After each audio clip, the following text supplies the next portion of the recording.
Welcome back to Your Own Arc. This is part 2 of 72-hour kits. I'm going to show you my 72-hour kit and give you some ideas of what I have in there. Watch part 1 if you haven't already to determine what the purpose of your 72-hour kit might be and how you can build up according to your needs. So my 72-hour kit I keep in this backpack. One thing you want to look for when you're looking at a backpack, if you're planning on carrying it, make sure you have a very large, comfortable waistband with a lumbar support there. The shoulder straps are good too. 65% of your weight should be on the waistband and the remaining up here on your straps. So this is not an expensive backpack. If you look around, you can find a pretty decent backpack for not too much money. A lot of pockets in this. Little paracord wrapped up. A friend of mine made that for me, hooked to a carabiner. And this outside pocket's where we're going to start.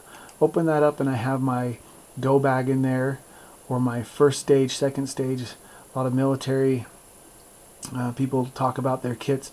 They'll have their main bag, but if they have to ditch that because it's too heavy or something happens, they have a little go bag inside of their main bag that they can grab.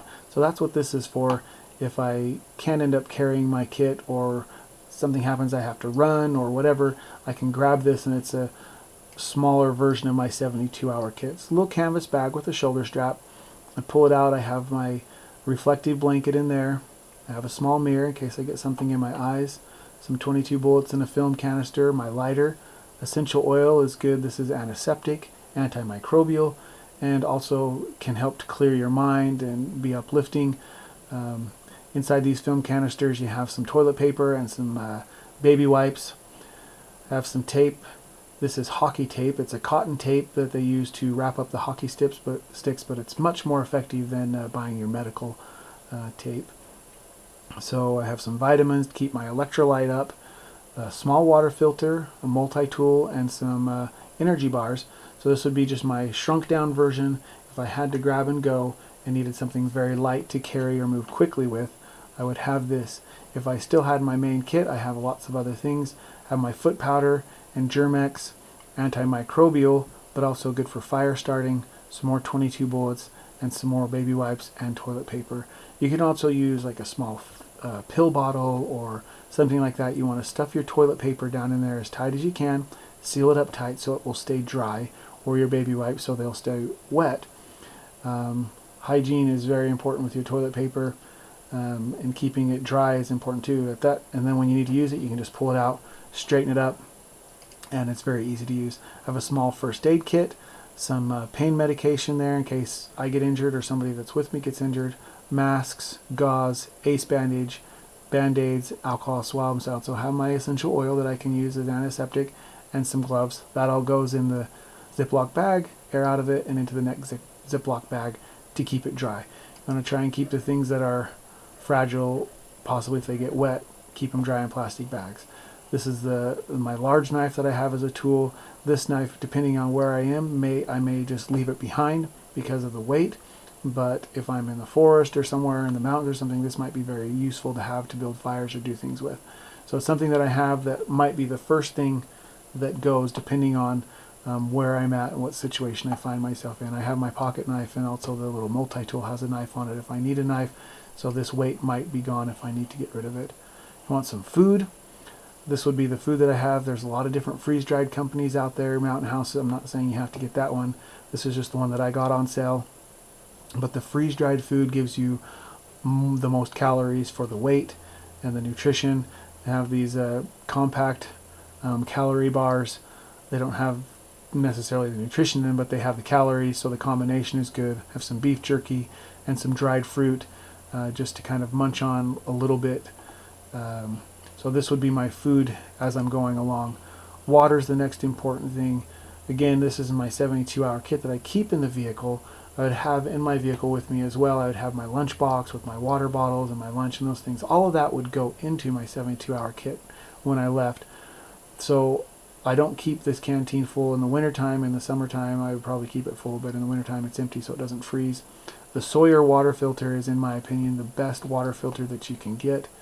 I have we go visit the videos on water, and I talk about the Sawyer water filter, why it's so good, and the gallons that it can do, and how it's self-clean, or you can clean it and those things. A metal canteen is very important because You can boil water, and I can put this on a little fire. I can boil the water to sanitize it. I can heat up water to put in my freeze-dried food and have a warm meal. I can heat it up and just carry it with me hot to keep my hands warm or whatever, but I can do lots of things with this that I couldn't do with a plastic water bottle. I have these clothes. Even in the summertime, it's going to be cold at night, so this is kind of my sleeping arrangement.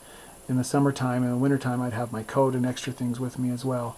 But a nice hat to keep the heat in while you're sleeping, the fleece to keep me warm, some long john socks. This is the mosquito net that just goes over your face, and some work gloves to protect your hands. You don't want to get injuries in these kind of situations because there's not really a lot of medical treatments that you can have.